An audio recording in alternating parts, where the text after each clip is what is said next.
धनु TV YouTube channel please subscribe कर bell icon पर अवश्य क्लिक करें ताकि गौ सेवा से जुड़ी वीडियो सबसे पहले आप तक पहुंचे।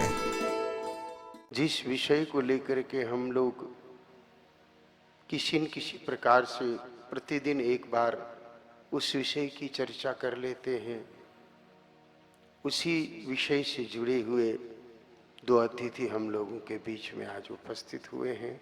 श्रीमान कृष्ण मुरारी जी भाई साहब, जो कि भारतीय किसान संघ के केंद्र बठिंडा पंजाब में विराजते हैं और अखिल भारतीय बीज प्रमुख हैं। आप बीज प्रमुख का मतलब जो काम किसी समय राजा पृथु ने किया था, श्रीमद् भागवत महापुराण के अनुसार शुद्ध बीज लुप्त हो चुका था, प्रजा दुखी थी, तब राजा पृथु ने पृथ्वी को गौरूपिणी बना करके पुनः बीज प्राप्त किया। ऐसा सुंदर प्रसंग श्रीमद् भागवत महापुराण में भगवान व्यास जी के द्वारा वर्णित आता है। बीज से मंत्र सुरक्षित है, बीज से सृष्टि सुरक्षित है, लेकिन विदेशी कंपनियों का मकड़ जाल और लोकतंत्र के जन विरोधी नियम, सत्ताओं की उदासीनता के चलते बीजों पर कुछ लोगों का कब्जा हो गया और ऐसे बीज विकसित हो गए जो खुद तो जन्म ले लेते लेकिन बाद में बच्चे पैदा करने की उनमें क्षमता नहीं है। बांझ बीज कह सकते हैं उनको।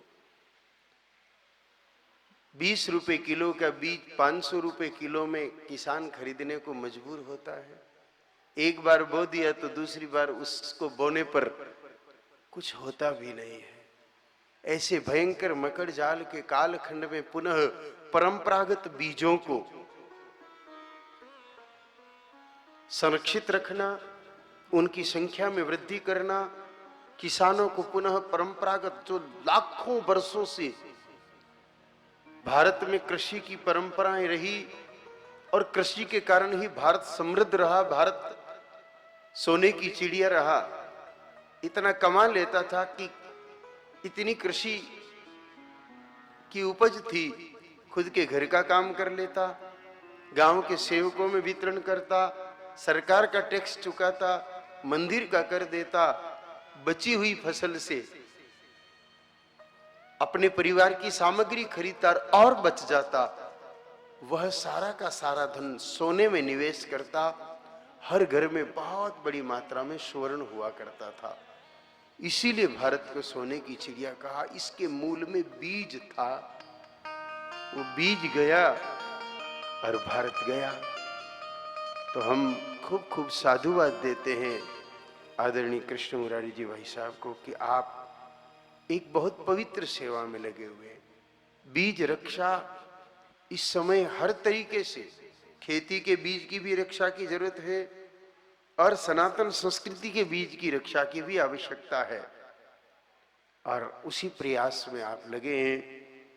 परमेश्वरी से प्रार्थना की अति शीघ्र आपका यह कार्य फलित हो और भारत के सभी किसानों की अपनी कोठी में फिर से अपना खुद का बीज हो, और जब पहली बरसात के साथ प्रसन्नता से अपनी खोटी खोल के अपने ही घर का बीज कंधे पर रख करके मुस्कुराता हुआ खेत में जाए, लोन की चिंता उसके चेहरे पर नजर न आए, तभी भारत खुशहाल होगा, तभी भारत आनंदमयी होगा।